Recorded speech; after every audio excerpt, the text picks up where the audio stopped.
Hello everyone, welcome back to my YouTube channel Lab Technician Study. Friends, I hope you have watched all previous videos and I am back with another MCQs videos. So without wasting any more time, let's get started. There is a first question, which is the site of erythropoiesis in an adult human? एक adult human में erythropoiesis की site कौन सी होती है? Friends, सबसे पहले हम erythropoiesis समझ लेते हैं। एरिथ्रोपोइसिस का मतलब होता है आरबीसी का बनना। सो फ्रेंड्स, आपके ऑप्शंस हैं स्प्लीन, किडनी, लीवर या फिर bone marrow. Friends, you have 5 seconds to answer this question.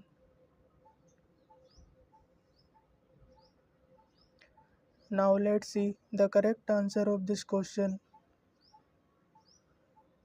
The correct answer of this question is bone marrow. जो एडल्ट ह्यूमन होते हैं उनमें बोन मैरो में एरिथ्रोपोइसिस होता है। Next, which is the WHO recommended selective medium for the cultivation of Mycobacterium tuberculosis? WHO के द्वारा कौन सा सिलेक्टिव मीडियम माइकोबैक्टीरियम ट्यूबरक्लोसिस के लिए रिकमेंड किया गया है? ऑप्शंस हैं मैकोंकी अगार, ब्लड अगार, न्यूट्रेंट अगार या फिर Lowenstein Jensen medium. Friends, you have 5 seconds to answer this question. Now let's see the correct answer of this question is Lowenstein Jensen medium. Mycobacterium tuberculosis के लिए हम लोग लोनस्टीन जेंसन मीडियम का use करते हैं। Next question, how will Neisseria gonorrhoeae appear after gram staining? जो Neisseria gonorrhoeae होता है वह ग्राम स्टेनिंग करने के बाद कैसा दिखाई देता है? Options are gram negative cocci in chains, gram positive cocci in pairs, gram negative cocci in pairs, gram positive bacilli in chains. Friends, please comment the answer if you know. You have 5 seconds.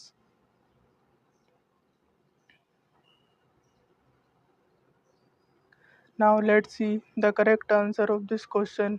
The correct answer of this question is gram negative cocci in pairs. Neisseria gonorrhoeae होता है वह ग्राम negative Coca होता है और pairs में दिखाई देता है। Next, what is the procedure of removal of calcium salts from the tissue section? Tissue section से कैल्शियम रिमूव करने की प्रक्रिया क्या कहलाती है? Option are clearing, recalcification, decalcification या फिर dehydration.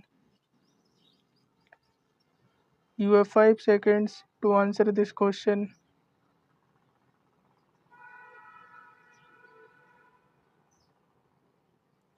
Now let's see the correct answer of this question. The correct answer of this question is decalcification. Tissue में से कैल्शियम रिमूव करने की प्रक्रिया डीकैल्सिफिकेशन कहलाती है। Next question, how to decontaminate the used culture plates? जो used culture plates होती हैं उन्हें हम डिकंटामिनेट कैसे करते हैं? Options are hot air oven, filtration, drying या फिर autoclave. Friends, this question is very important. Please comment the correct answer.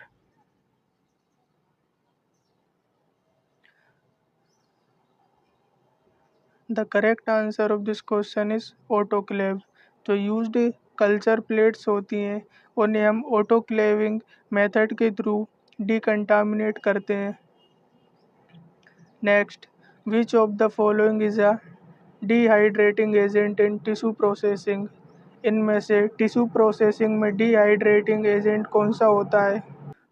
Your options are ethyl alcohol, limonene, chloroform या फिर xylene. Friends, this question is very important and asked in previous year questions.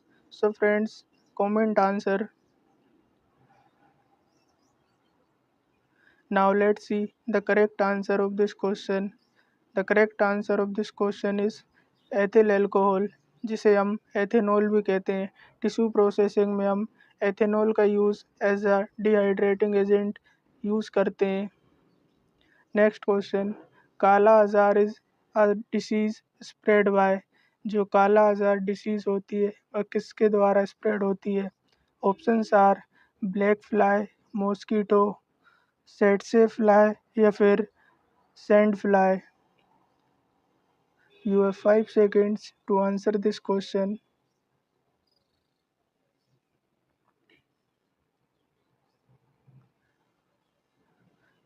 The correct answer of this question is sand fly.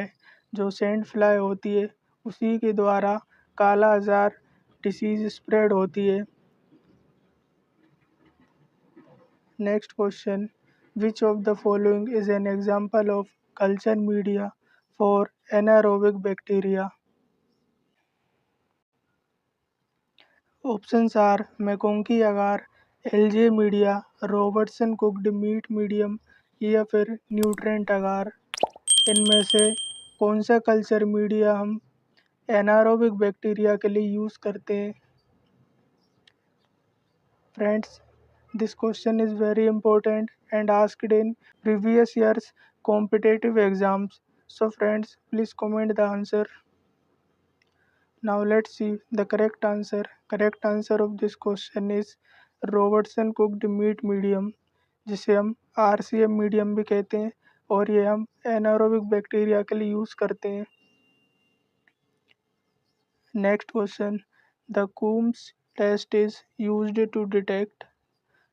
Coombs test का use क्या detect करने के लिए हम लोग करते हैं?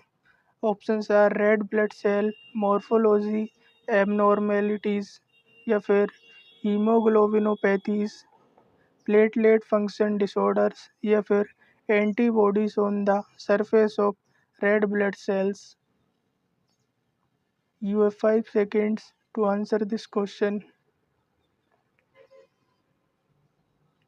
Now let's see the correct answer of this question. The correct answer of this question is antibodies on the surface of red blood cells. Coombs test में हम एंटीबॉडीज़ रेड ब्लड सेल्स के सरफेस पर detect करते हैं। Next question, what is the name of the white blood cell that increases in number in an allergic reaction? वह कौन सी white blood cell होती है जो एलर्जिक रिएक्शन में इंक्रीज हो जाती है? Options are eosinophil, platelets, basophil, erythrocyte या फिर lymphocyte. You have 5 seconds to answer this question. Please comment. Now let's see the correct answer of this question. The correct answer of this question is eosinophil. Allergic reaction में eosinophil बढ़ जाती है। Friends, that was all 10 questions. I hope this video is helpful for you. Please like this video and subscribe my YT channel. Thank you so much.